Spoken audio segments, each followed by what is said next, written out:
Aquí comienza La Escafandra.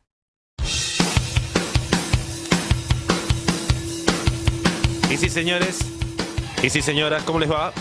Bienvenidos a todos. ¿Estamos ahí? Los escucho perfecto. Hoy vamos a estar hablando del 14 de julio, se estrena la segunda temporada de Foundation y una serie inspirada en los libros de Isaac Asimov, no sé si lo tienen. Y vamos a ver qué pasó en la primera temporada, también vamos a especular para dónde va la segunda temporada y vamos a repasar un poco la cronología de toda la historia de Asimov, de todo el universo, para que aprendamos un poco. Después viene Martín Lanzón, vamos a seguir hablando del universo Asimov, vamos a hablar un poco de lo que es la ciencia ficción. No, esa es la pregunta que se va a hacer Martín el librero hoy. Poco, pavada de pregunta que se va a estar haciendo. Y hasta la una vamos a estar dándole vueltas al tema de la ciencia ficción, los robots y aquellas cosas, el Imperio Galáctico y un montón de historias. Hoy se estrena la segunda temporada, así que vamos a repasar un poquito todo lo que pasó. Soy Tebo Lozazo, esto es La Escafandra, hasta la una vamos, ¿sí?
Bueno, vamos a hablar de Foundation, la serie de Asimov, que tuvo una primera temporada que recogió dos tipos de crítica. La primera tiene que ver con aquel público general que no sabe demasiado del mundo de Isaac Asimov, así que la recepción fue muy buena porque es una producción casi de cine, enorme, se filmó en millones de lugares y hay unos trajes, un arte, una dirección, está todo buenísimo. David Goyer, que es el director de esta serie, que es el mismo que hizo Nolan, la Batman de Nolan, dice que no quiso filmar todo en pantalla verde, entonces hay bastante textura en todo lo que se ve. Se filmó en escenarios naturales en Malta, en Islandia, en Tenerife, en Lanzarote, en varios escenarios más, así que imagínate cómo le quedaba el maruro a los actores, ¿no? Que de repente te decían, en un lugar tenés que hacer escenas de 10 capítulos seguidos, entonces quedabas completamente tarado, no entendías absolutamente nada de lo que estaba pasando. No es como una sitcom con un sillón y o sea, hay grandes escenarios, hay una cantidad de cosas. Ahí estamos viendo un poco del making of de lo que fue. Son 10 capítulos, te queda el cerebro frito, a los actores le dicen, vos andá para allá, agarrá. De hecho, Goyer decide filmar, dirigir en la última, porque es el único que tiene en la cabeza toda la historia, como para cerrar la historia. En este momento le dicen al actor, pone cara de guerra. Quedás un poco como Jelinek. ¿Se acuerdan de Jelinek? Que mirá este pedacito, me acordé de esta boludez. Seria. Buena. A Hollywood. Karina. Sí. Es increíble la piba. Le dicen Rosín, que ya no está más, pobre. Le dice pone cara de seria, pone cara de intelectual, que pone cara de distintas cosas, y la piba va poniendo siempre la misma cara. Bueno, esto no es el caso de lo que ha pasado en la serie de Asimov, pero sí que fue muy difícil la producción y grabar todo esto. Ya vamos a ver para dónde arranca la segunda, pero primero hay que reconocer algo importante, que es que se filmó algo que era infilmable. Esto es algo imposible de filmar y vamos a ver por qué. La primera temporada fue bastante criticada por la mar de intensos que somos nosotros, los que sabemos quién es Asimov y que conocemos la historia, porque vamos de a poco. La historia es pionera en todo, la de Asimov. Asimov arranca antes de Star Wars, antes de Dune, antes de Star Trek. Primero está Asimov y después está absolutamente todo. De hecho, vos pones en Google Foundation y te preguntan, che, ¿tiene algo que ver Star Wars con Foundation? Porque la gente piensa que tienen algo similar, y está lo del Imperio Galáctico, pero en realidad Star Wars no tiene absolutamente nada que ver con el mundo de Foundation y de Asimov. Por alguna razón se empezó a escribir en los años 40 y todavía no se había filmado, ¿no? Por algo pasó que no se filmó y que se no adaptó en tanto tiempo. Yo creo que tiene que ver con la complejidad de eso. Se adaptó algo, se adaptó Yo Robot. ¿Se acuerdan? Ese fue el primer libro del universo de Asimov, que transcurre en el siglo XX, y es cuando empezamos a hacer los humanos distintos tipos de robots. Robots humanoides, pero todavía no conquistamos el espacio. En esta época todavía no habla nada del espacio exterior, Asimov, solamente habla de robots.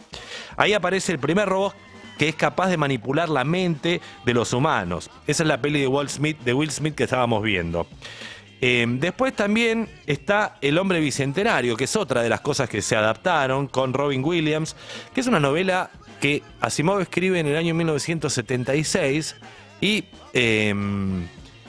que le dijeron escribir una novela para recordar el bicentenario de Estados Unidos, y el tipo dijo un robot que vive 200 años, la dio vuelta. Pero tampoco pertenece al universo de Fundación esto. O sea, ya para arrancar es un bardo los libros de Asimov, porque son 15 los libros, son 15 libros los que escribió. Así que tampoco Asimov lo escribió en un orden coherente, nada de todo esto. Y lo escribió en un lapso de 45 años, con lo cual tampoco es fácil adaptarse. Mirá, primero publicó el 1 en el año 1950, luego el mismo año publicó el 8, después el 6, el 11, el 7, el 12, el 13, que es Segunda Fundación de 1953, después el 2, después el 3, el 15, el 9. Finalmente, Post-Mortem sale en 1993, el 10, que es la segunda precuela de Fundación. ¿Entendiste algo? No se entiende absolutamente nada. 1, 8, 6, 11, 7, 12, 13, 2, 3, 15, 9 y 10. Así escribió, muy normal todo. Así que vos pensás que adaptar eso a cine es muy difícil, y en una serie también. Muy normal y muy difícil. Además que para peor es que estos son cuentos todos separados que terminan publicándose en novelas.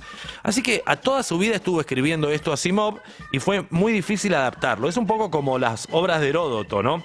Algo bastante caótico. Para colmo, la historia abarca, escuchá bien, algo así como 23.000 años. 23.000 años de duración, o sea que completamente infilmable, y finalmente festejamos que se haya filmado y lo celebramos. Vamos a repasar ahora rápidamente lo que es la cronología del universo Fundación. Atención, esto es una reconstrucción bastante falopa que hice yo, muy poco exhaustiva, de toda la cronología de la historia de Asimov, que para colmo es contradictoria, ni siquiera él dice lo mismo en todos los libros. Podemos pensar que la historia arranca más o menos en el año 2000, la historia de Asimov, con sus libros, con una empresa de robots donde está una chica que se llama Susan Harris, que es una especialista en robopsicología y en cerebros positrónicos. Acá la gente me mira con una cara de ¿qué está hablando este muchacho?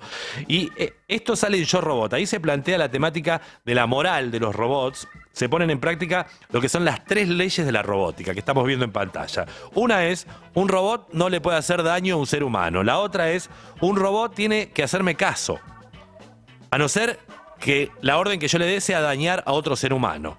Y la tercera es, un robot debe proteger su vida siempre que eso no dañe a un ser humano. Esas son las 3 reglas básicas que inventó en la ficción y que todavía se siguen aplicando a los robots actuales que hemos construido. Así que es bastante importante. De hecho, la Unión Europea construye robots con esta lógica: que los robots no puedan dañar a los seres humanos, que nosotros, y que ellos tengan que conservar su vida. Ponele, qué sé yo. En esos cuentos de Yo Robot hay uno que se llama Liar, que mentiroso quiere decir, donde aparece Herbie, que es un robot que por alguna razón que no se explica puede leer la mente. Al final Herbie se termina trabando porque no quiere revelarle a la gente que puede leer la mente, y eso miente. Y mentir es dañar a un ser humano, y se traba el robot porque no respeta las leyes de la robótica. En el año 2050 se terminan todos los países para Asimov y empieza la Tierra a explorar el espacio. Nos gobierna un robot humanoide en el 2050 para Asimov, y en el 2170 ya se prohíben todos los robots en la Tierra, en la Luna y también en las colonias del Sistema Solar. En el año 2222 es el año de la partida. El hombre viaja más allá del Sistema Solar. Volamos más rápido que la luz. Eso se llama viajes hiperespaciales para Asimov. En el año 2237 arranca el Imperio Terrestre, que son 30 mundos con centro en un planeta que se llama Aurora. Todo esto se los cuento para que tengan una idea de cómo se puede filmar, ¿no? Podríamos haber arrancado por ahí.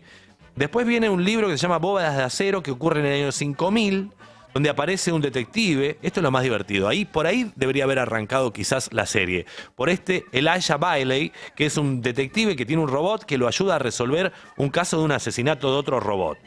Ahí arranca la saga de lo que se conoce como la saga de la Tierra, con este policial y con el robot humanoide que se llama R. Daniel Olivab, que viene del espacio a ayudarlo. Es importante saber también que en el mundo de Asimov no hay extraterrestres. Hay humanos que han expandido por todo el universo, distintas subespecies que se van separando, pero son todos humanos. Los espaciales y los terrícolas, los dos son humanos. Los espaciales son como más longevos, dependen mucho de la tecnología, de los robots, son más chetos, y los humanos son más hinchas de Racing. De un lado está Elon Musk y del otro lado está Manu Chao. Este es como el concepto más rápido para entender. Elijah y el robot resuelven un par de casos en distintos mundos, luego viajan ambos a Aurora, siguen resolviendo otros casos, y en Aurora se plantea el tema de si la conquista del espacio tiene que darse por seres humanos o por seres humanos y robots. Los seres humanos, los terrícolas, quieren que viajen los seres humanos a conquistar el espacio, y en cambio los de Aurora, que son espaciales, quieren que viajen los robots. Ahí se empieza a definir este debate. Después Asimov salta 200 años adelante, más o menos en el año 5500 estamos. Ahí escribe Robots e Imperio, donde ya se empieza algo que se llama la segunda colonización del espacio, la gran diáspora, hecha por humanos, donde el nieto del detective ya es el líder. Ahí termina la primera serie, recién, año 5500. Arranca entonces 3 libritos que se conocen como la serie o tríptico del Imperio, donde se cuenta esta segunda ola de colonización en un lapso de 4000 años más, hasta que se conforma el Imperio Galáctico con centro en Trantor, que es ese lugar donde viven los emperadores clones de la serie de Apple. Ahí están los muchachos. Cuando arranca el Imperio, resetean el calendario, arranca año 0 de la era galáctica, y eso es más o menos en el año 10.000 o 13.000 de nuestra era. O sea, muy adelante está el chabón. 13.000 años para el futuro. Luego de esta serie finalmente llegamos a lo que se está filmando, que es la serie Fundación, que es en el año 12.000 de la era galáctica. O sea, más o menos en el año 23.000 anda pensando Asimov la historia de nuestra era. Tampoco es exacto porque Asimov se confunde, ¿no? Les cuento todo esto para que tengamos en cuenta la idea de la magnitud. Arranca en el año 2000 y termina en el año 27.000. Dificilísimo de filmar algo. ¿Cómo pones un héroe en eso? Entonces no se filmaba. Cuando le decían, che, vamos a hacer 3 películas, no, la gente decía, quiero hacer una serie. Finalmente este muchacho logró que le filmen y firmó por 80 capítulos. Parece ser que la serie que hoy se estrena, la segunda temporada, que tuvo 10 la primera, va a tener 8 temporadas de 10 capítulos cada uno. La serie de los libros de la Fundación son 7 libros. Los 3 primeros que se escribieron son todos cuentos separados. Y se escribieron también muy salteado, uno primero, otro después, no hay un orden muy normal. El último libro se publicó post-mortem en el 93, una ensalada bastante imposible. Pero vamos a la serie. La serie de Apple arranca contando en el orden histórico, o sea, el primer libro que escribió Asimov, o por lo menos el primero que publicó, que es Fundación. Luego, con el devenir de los años, el tipo fue escribiendo distintos libros que le permitieron unir el mundo de los robots con el mundo del Imperio Galáctico. Pero al principio no lo tenía unido el ñato. Iba como jugando un poco diciendo, le construyo otro piso a mi casita de Lego, y así va uniendo cosas hasta que llega a esta idea toda cerrada.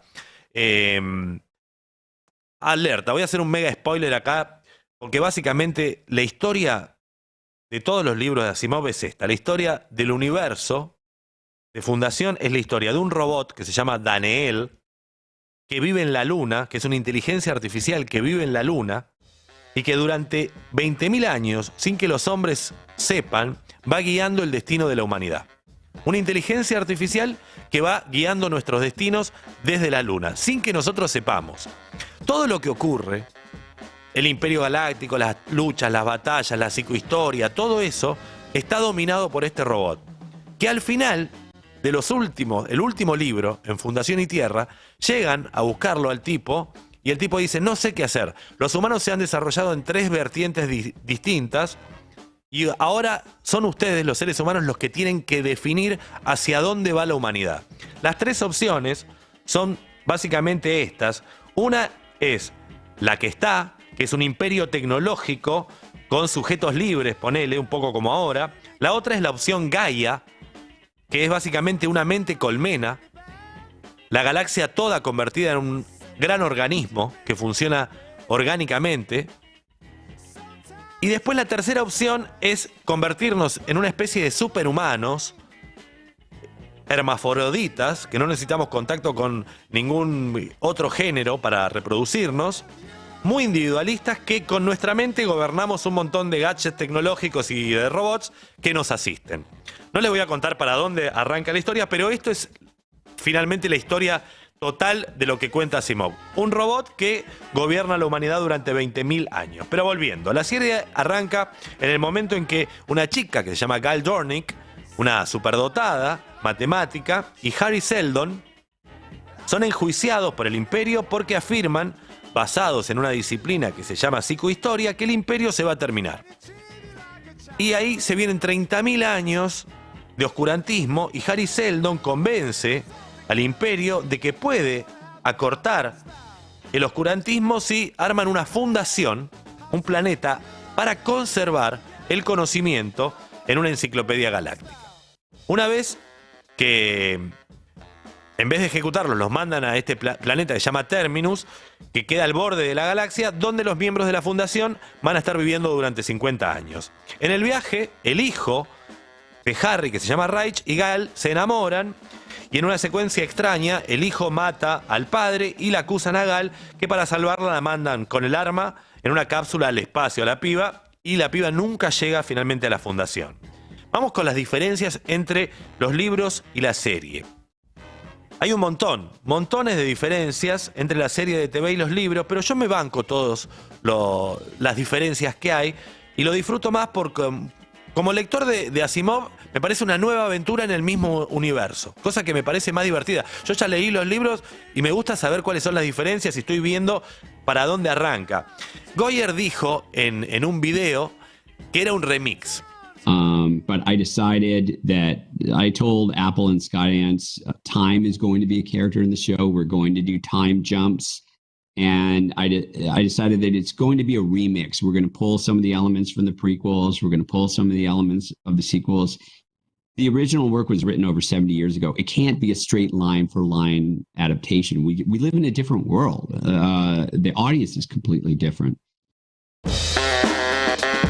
Y yo creo que tiene razón este ñato, este Goyer, porque creo que la leyó con mucha exhaustividad toda la obra y que ha armado un producto que cubre las mismas inquietudes que tenía Asimov de alguna manera. Asimov dijo que él no tenía capacidad para escribir cine, que lo suyo eran los libros, y sin embargo, a mí el estilo de Asimov no es un tipo que escriba una literatura compleja o que tenga un escritor florido, sino con una gran imaginación tiene Asimov, pero no es Lem o no es Arthur Clarke comparado con otros escritores de ciencia ficción. Él escribe grandes diálogos, resuelve todo para adelante, con lo cual es bastante audiovisual eso, pero al mismo tiempo los libros tienen muchísimas ideas, mucha explicación, mucho concepto, mucha filosofía, y eso es difícil. Sacando los libros de Elijah Baley, que es el detective, que es lo más policial o lo más de trama que podría haberse hecho, la verdad es que la serie no tiene mucha batalla, no tiene naves espaciales, no puede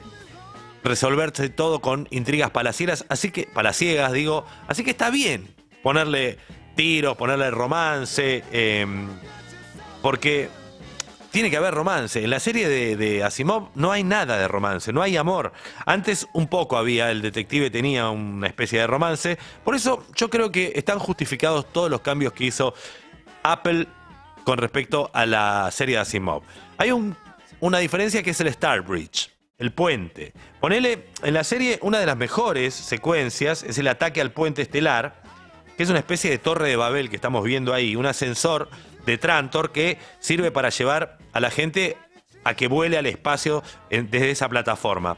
No está eso en Trantor, pero sí está en algo parecido, existe en Bóvedas de Acero, el primer libro. Con lo cual trajo de un libro del primero algo que estaba en otro y lo metieron acá en Fundación. Me parece bien, porque sirve para que ataquen ese lugar y para ver unos enemigos del Imperio Galáctico.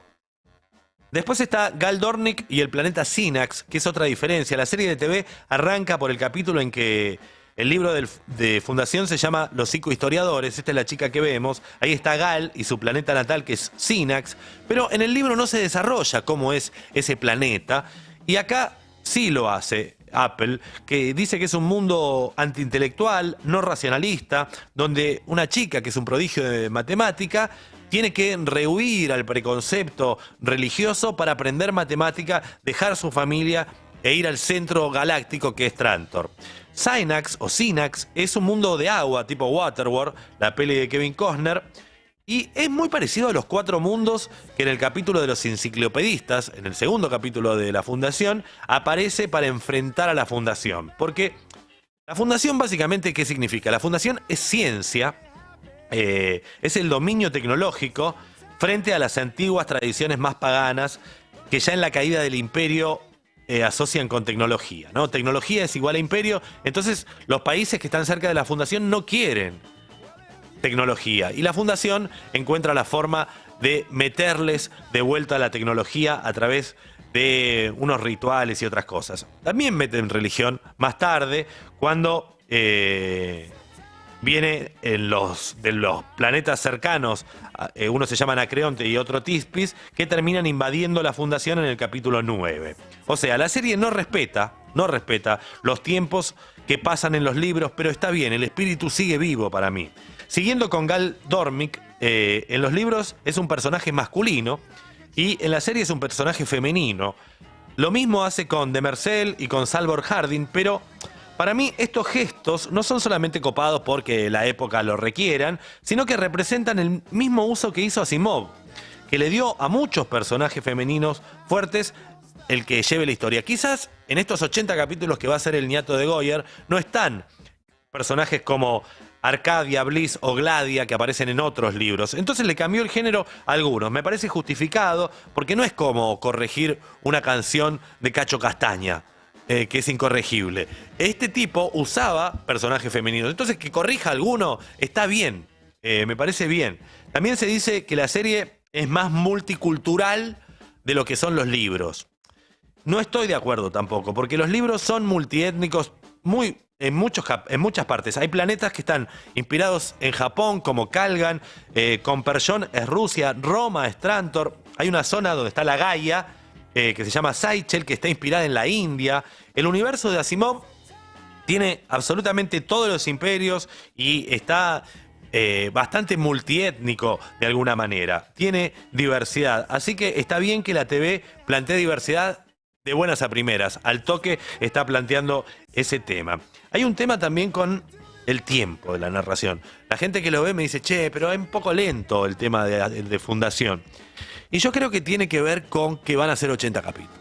Si vos tenés tiempo para contar largo, no vas a andar apurándote a meter todo al palo enseguida. Y me parece bueno, porque tampoco es densa, tiene tiros, tiene amor, tiene romance. Está bien la serie, se sostiene, pero son 8 temporadas de 10 capítulos cada uno.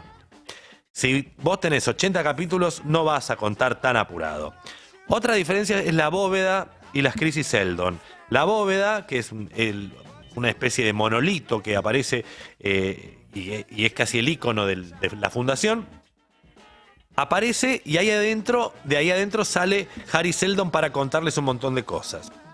Contar aventuras en 1000 años de eternidad es dificilísimo. ¿no? ¿Cómo haces para tener un personaje, un héroe humano? Entonces Asimov recurre al holograma.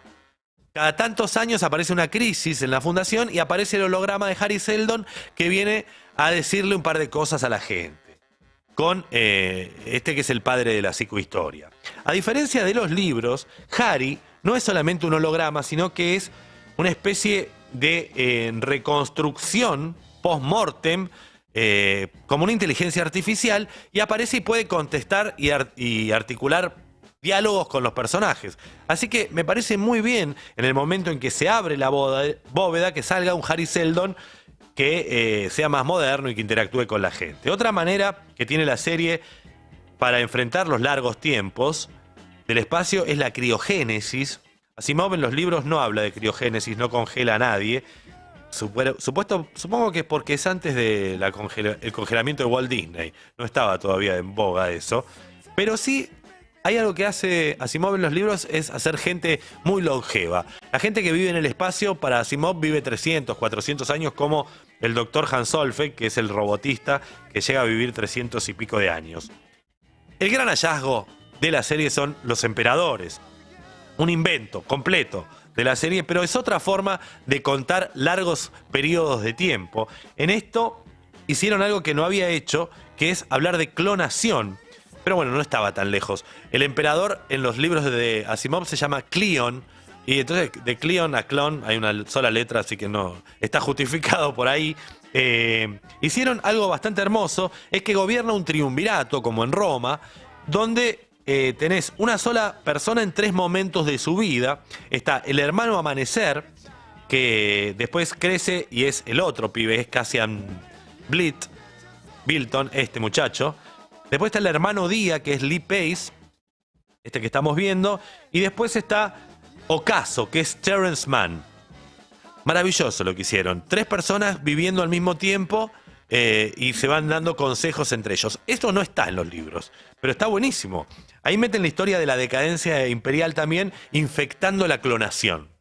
Y también vemos el tándem religión versus ciencia, que es uno de los temas que siempre están sobrevolando la obra de Isaac Asimov. Después está el tema más polémico para mí, que es el de Eto de Mercel. Eto, sacando el tema de que está en las precuelas y no en Fundación, sacando el tema que es una mujer y no un hombre como en los libros, sacando el tema también de que revela al toque que es un robot, no como en los libros que solamente lo sabe Harry Seldon. Hay algo que es más problemático, que el fandom hizo bastante puchero con el tema de que Eto de Mercel en los libros es consejero del rey, pero amigo de Seldon. Yo creo que lo que va a pasar al final es que se van a hacer amigos, porque tienen tiempo para... No está muy a favor de los emperadores. Esta chica, Eto de Mercel, es una ama de llaves o una cuidadora de el triunvirato de los emperadores. Pero para mí lo que está peor, y lo más polémico desde el punto de vista, es que el robot mata a una persona y el robot no puede matar. Y eso está mal. Ahí se me quejan de afuera. No sé qué me está pasando, pero se me quejan también. Bueno, buenos y malos. Buenos y malos. Vamos a hablar de esto. En los libros Harry Seldon no odia al Imperio. Quiere evitar, sí, 30.000 años de oscurantismo y hacer un nuevo imperio.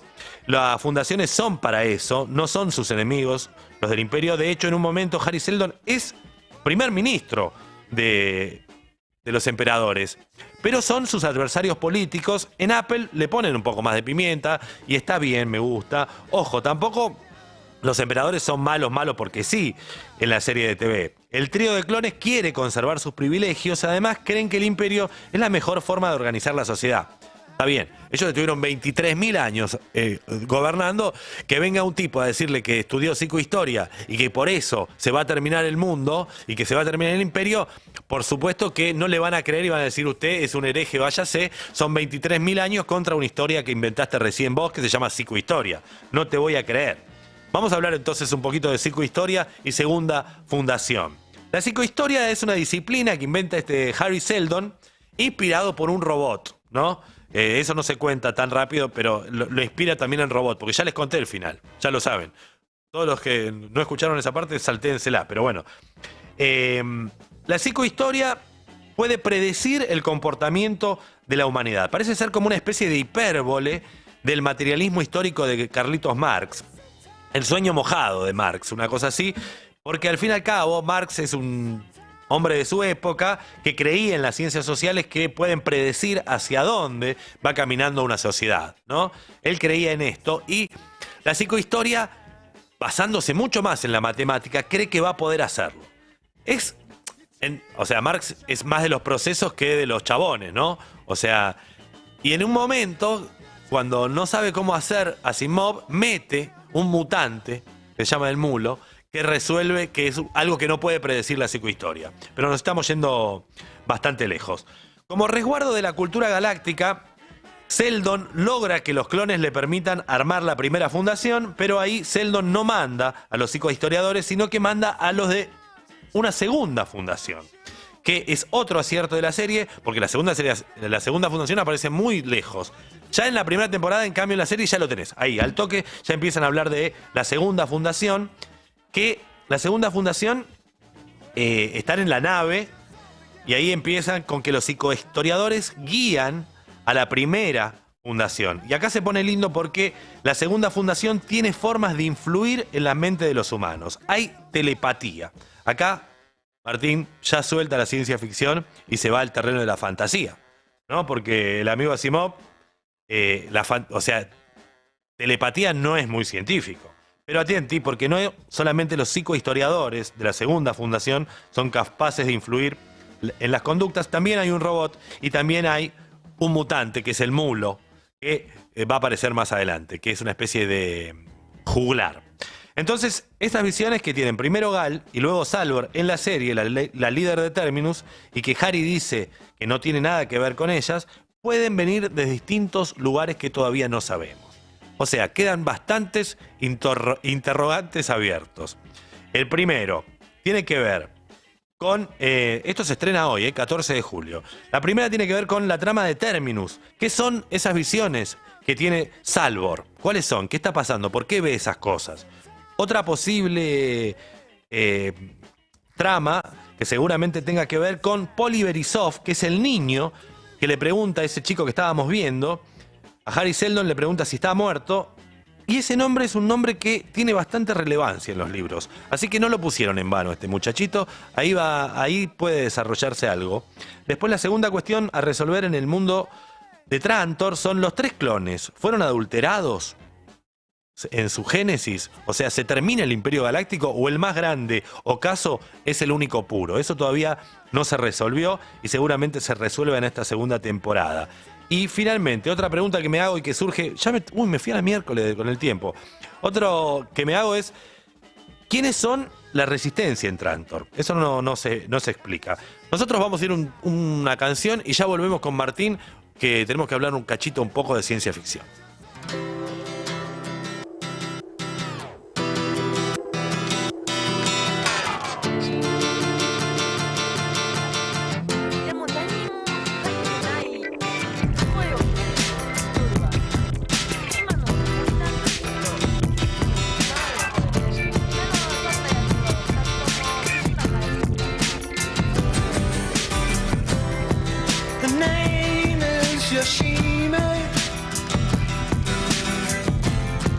She's a black belt in karate,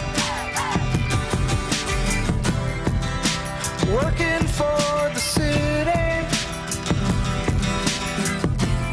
She has to discipline her body, 'cause she knows that it's demanding to defeat those evil machines. I know she can beat them.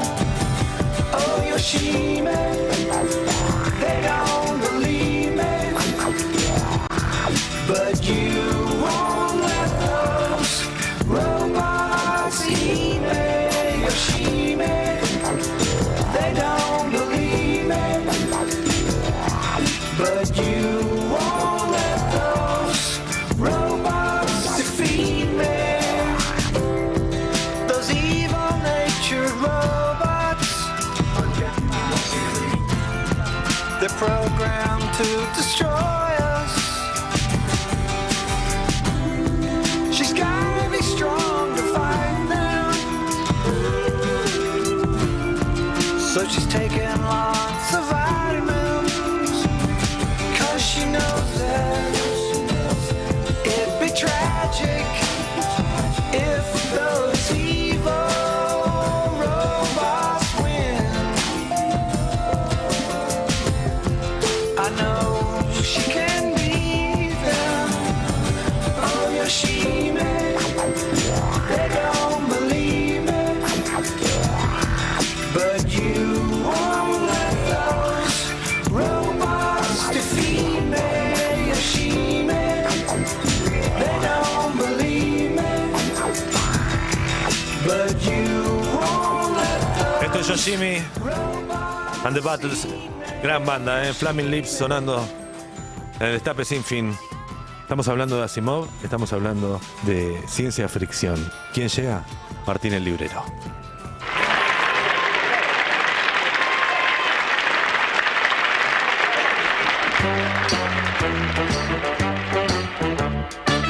Y sí, señores, pónganse de pie porque ya llegó el señor Martín el Librero con ustedes. Martín es un titán. ¿Sabes que Asimov me supera muy ampliamente? No, yo me hice una ensalada. Es de un nivel de complejidad muy demasiado alto para mí. No, para mí no es complejo. La verdad que los libros son bastante sencillos, se lee bastante fácil. Es la literatura de ciencia ficción más fácil de leer de todas. Pero es como tiene esa cuestión épica de tiempos Sí. muy largos. Eso es lo más engorroso. Te voy a decir un dato. La palabra robot, ¿de dónde viene? No sé, pero creo que es rusa.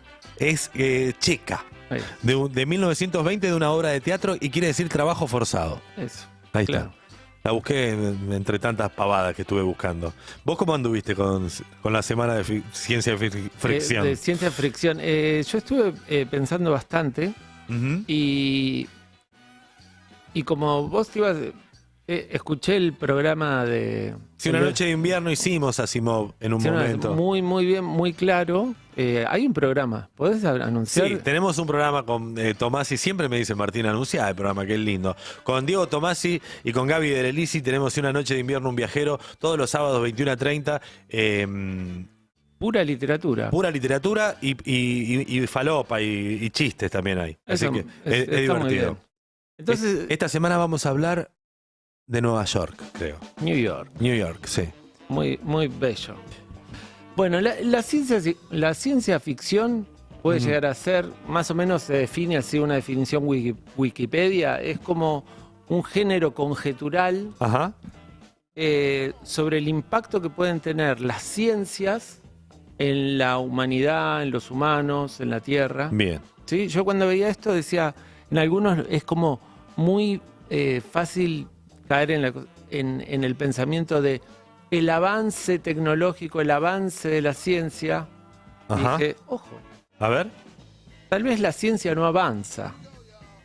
Es como, hay que cortar con la cuestión del evolucionismo positivista Sí. y no sabemos si la ciencia está avanzando o no. Sí. Porque al fin y al cabo no somos más inteligentes que antes ni somos más felices. Así que no sé cómo se llama. Hay un ensayo de Héctor Murena que contaba el tipo que en una revista Artefacto que decía viajar en avión, por ejemplo. No hay nada más salvaje que un avión. Y O sea, algo el que- COVID fue gracias al avión.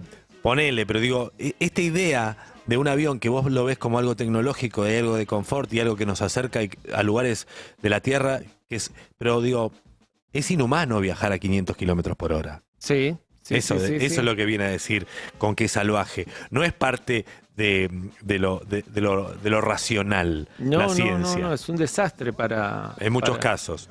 Sí, el COVID se dio gracias a eso, o sea, A los viajes, cómo se terminó difuminando por todo el mundo gracias a los vuelos de avión. Sí, a nuestra gloriosa tecnología. Entonces, por ejemplo, nosotros podemos pensar, si hablamos de ciencias, no todas las ciencias son matemática. Ujú. O sea, tenemos ciencias sociales, o sea, las duras, las blandas. Entonces, me di cuenta que podemos pensar la ciencia ficción en distintos Bien. ciencias. Ok. Primero, pero tu historia de la ciencia ficción. No sé, yo estaba pensando en Verne, ponele. Bueno, pero antes, mirá, Antes, más antes. Frankenstein, de Mary Ok. Shelley. Mira. Sí, Después, bueno, sí, Viaje al centro de la Tierra, todo Verne. sí. Y ahí empezó el que empezó bien fuerte, es Wells. Orson Welles con La Guerra de los Mundos. Esto ya, claro, esto ya es ciencia ficción. Yo creo que acá ya empieza la Sí. ciencia ficción. Orson Welles, La Guerra de los Mundos, pero pará que te voy a traer una joyita. A ver, Orson Welles tiene una novela mirá.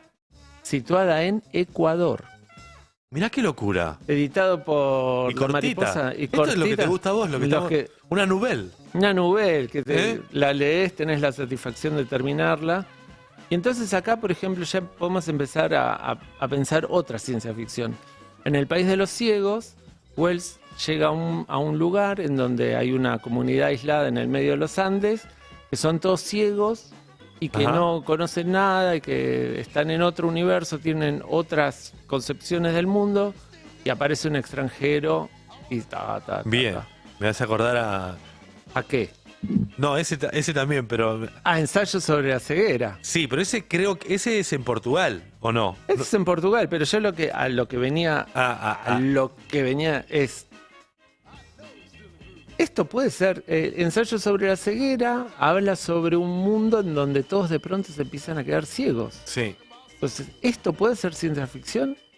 Sí, Empezamos a hablar, es como una ciencia ficción ¿Tiene- filosófica. pero ¿tiene género eso? Más allá de lo que estamos haciendo, ¿tiene un género esta novela de especulación? Y puede No ser sé, como sí, no sé. ciencia Especulativa. especulativa, ¿no? Literatura especulativa. Porque después yo me encontré con un Ubik. No lo tengo. Ubik de Philip Dick habla sobre un tipo que aparentemente se muere, pero no se muere. Entonces hay como una ciencia ficción filosófica que es sobre la muerte. ¿Cómo? ¿Cómo es la historia? El tipo Sí. parece que está muerto, pero empieza a mandar mensajes a sus empleados y se empieza a descontrolar toda la cuestión, y es sobre la vida y la muerte.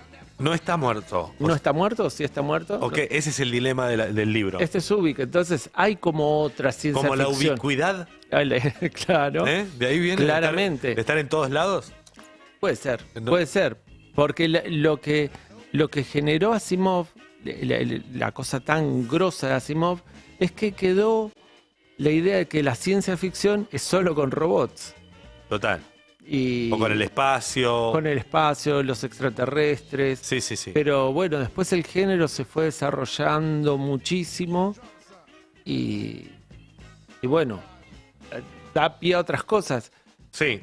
Por ejemplo, hablando de como de la protohistoria de la ciencia ficción, es Utopía de Tomás Moro. Claro. Que empieza a surgir las cuestiones de las novelas distópicas. Sí, como especulaciones de a dónde va la sociedad. ¿A dónde va el mundo? Es como que vos decís, bueno, entonces ahí puede ser lo de la ciencia social. Sí, total, pero creo que incluso Asimov basa toda su historia en la caída del Imperio Romano. Claro. O sea, empieza por ahí. Y después empieza a dibujar planetas y distintas falopas, pero él está analizando una sociedad humana. Sí, siempre habla de eso, entonces como que siempre hay, voy a decir dos malas palabras, Dale. significado y significante. Ok.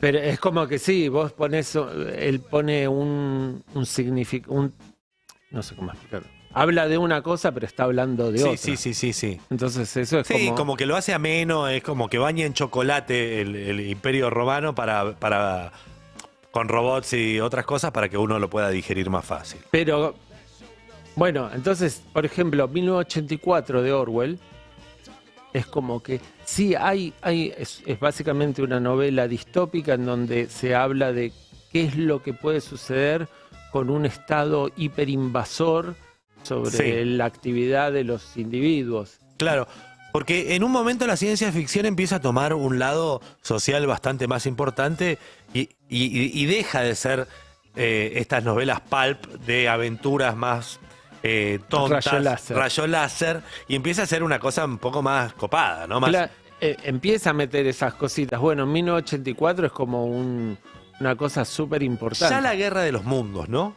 Sí. Ya la Guerra de los Mundos tiene algo bastante más interesante. Todos tienen ahí como una cosa. Pero estos son ingleses. Estos son ingleses. Y después, por ejemplo, otra cosa. No son yanquis, ponele. No son yanquis, es verdad. Estuve haciendo, mira, pruebas mentales. Porque yo dije, ciencia, y dije, bueno, a ver, ciencias físicas. Ajá. Y me encontré, no tengo los libros acá. ¿De quién? Los dejé en mi casa. Ciencias físicas, por ejemplo, hay una novela genial que se llama Zig Zag, de un autor que se llama José Carlos Somoza. Un genio total que le va como el orto en la Argentina. Lamentablemente para mí, no vende un solo ¿Y de libro. dónde es el ñato? Es un cubano que vive en España, que es genial, que hace siempre novelas de género, toma un género. Ajá. Y, por ejemplo, toma la ciencia ficción, en esta hace una historia sobre la teoría de las cuerdas, o sea, una... Wow. ¿Pero un Buenísimo. ensayo? No, es una novela de ciencia ficción sobre la teoría de las cuerdas. Vos decís, esto es una novela sobre teoría física. Muy fuerte. Y muy buena, está buenísima. Y explica, y entiendo la teoría de las cuerdas. Y vos entendés, y Qué te la bueno, lees y lo te la tengo demás. que- Está lo tengo- buenísima. Porque a mí esa cosa cuando... Te lo presto, pero me lo tenés que devolver porque lo saldó random y... Ah, no está más. No está más. ¿Y qué otros géneros? ¿Qué otros libros de género? ¿Hace tipo Stendhal? ¿Hace novelas de qué tipo de géneros hace también? Después hace, por ejemplo, hace jodas con las novelas históricas. Ajá. Y las novelas policiales. Hace también serie negra. Sí, policial hace negro. policial negro, hace novelas futuristas. Está muy bueno lo que hace ese Qué tipo. bueno. ¿Cómo se llama Somoza? Somoza. José Carlos Somoza. Genial. Zig Zag. Zig Zag. Entonces, pensé eso, me encontré... Bueno, después hay viajes en el tiempo, pero otra con cuestiones naturales. Ciencias naturales. Con ciencias naturales. Ujú. El Día de la Creación, de Ballard. Ah, Es ¿cuál la- es la de Ballard? No me acuerdo de esa. Es la historia de un tipo que ahí es muy interesante, además, cómo es la ciencia ficción ahí. Claro, pero además es un tipo que escribe bárbaro. Escribe bárbaro, vos no te das cuenta que también uno dice, es ciencia ficción porque lo había editado Minotauro, y Minotauro era una editorial de ciencia ficción. Sí. Entonces...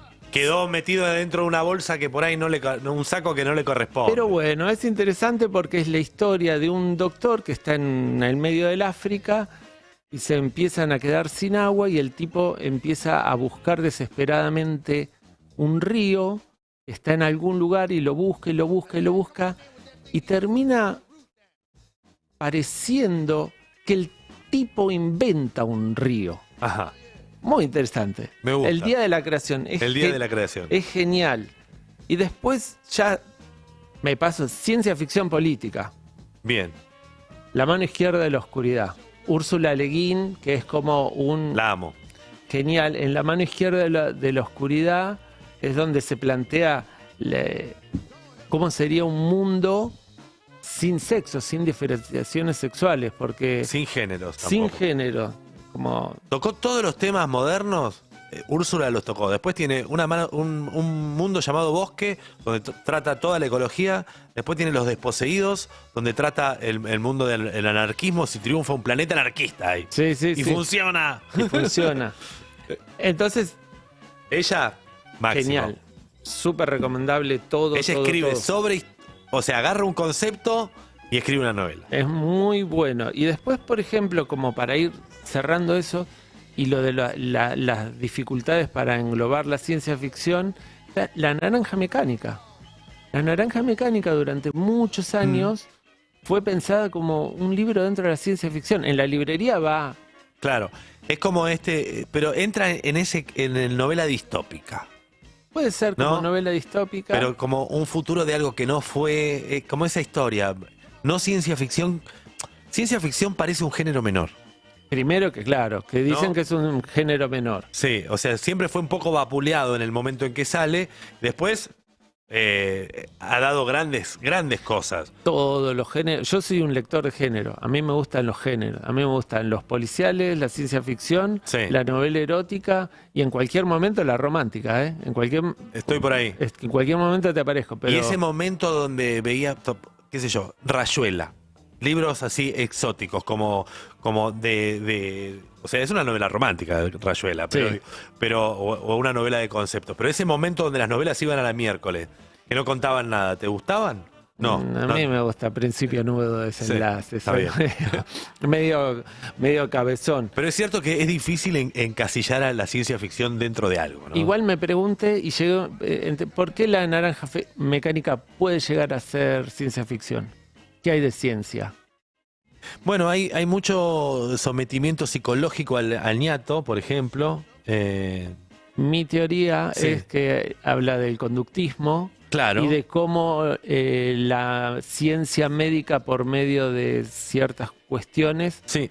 puede curar, entre comillas, psicopatías sociales. O guiar. Claro, sí, totalmente, va por ahí. Pero no sé. Y para cerrar, te voy a traer 2 grandes obras de la ciencia ficción argentina. Muy bueno, muy bueno. Pero Ya hablamos la semana pasada de El Eternauta y hoy me traes otro gran libro de ciencia ficción. 2. 2 grandes libros de ciencia Mira, ficción. el primero se llama Patricia, de la lucha armada a la seguridad, de Ricardo Ragendorfer, Ciencia ficción plena. plena, que se trata de la historia de una política Ajá.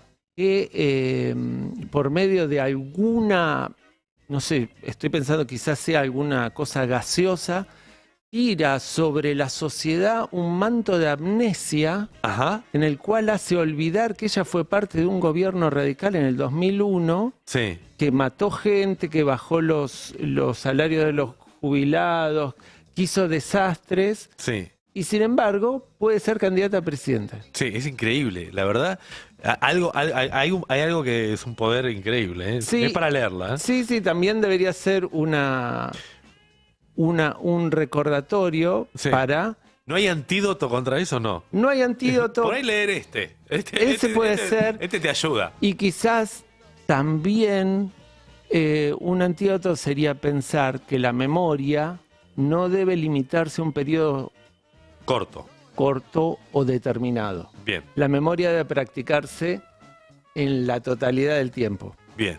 Y después ya tengo acá, El último libro de ciencia ficción de Martín el Librero. esto es ciencia ficción de terror ¿Ah, sí? gore. Ok. El loco, la historia sobre Javier Milei. Este cuenta la historia de, en un país llamado Argentina, de pronto tiran otro gas, Sí. pero este un poco más fuerte. La guerra química. Ya es químico, en el cual le dicen a la sociedad que un tipo Ajá. va a solucionar la pobreza utilizando Matando a los pobres. matando a los pobres y utilizando los medios de las grandes multinacionales y Ok. el capitalismo extremo para solucionar la vida de los... Y la gente se lo cree. Y el pobre lo cree, o sea, sería cómo construir el pobre que apoya a su verdugo. Gracias, Martín. Gracias, Martín, por esto. Martín el Librero con nosotros. Ya nos vamos.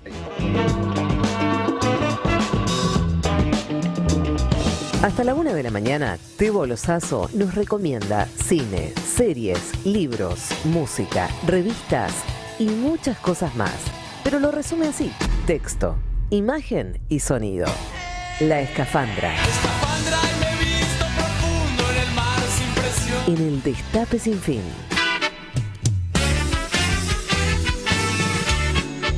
Y ya nos vamos, ya no nos queda tiempo. Teníamos películas de robots para hablar. Yo soy fanático de Cortocircuito, pero con esto nos vamos despidiendo. Quiero agradecerle a todos los que estuvieron del otro lado. Son la 1:02 de la mañana. Gracias a Flor, gracias a Joaco, gracias a Lucas Toscani en la edición de video, a Altano Gentil en la producción general y a Nico Navarro por la confianza en esto. La semana que viene vamos a hacer otra Escafandra. Mi nombre es Tebo Lozazo. Que tengan todos un gran fin de semana.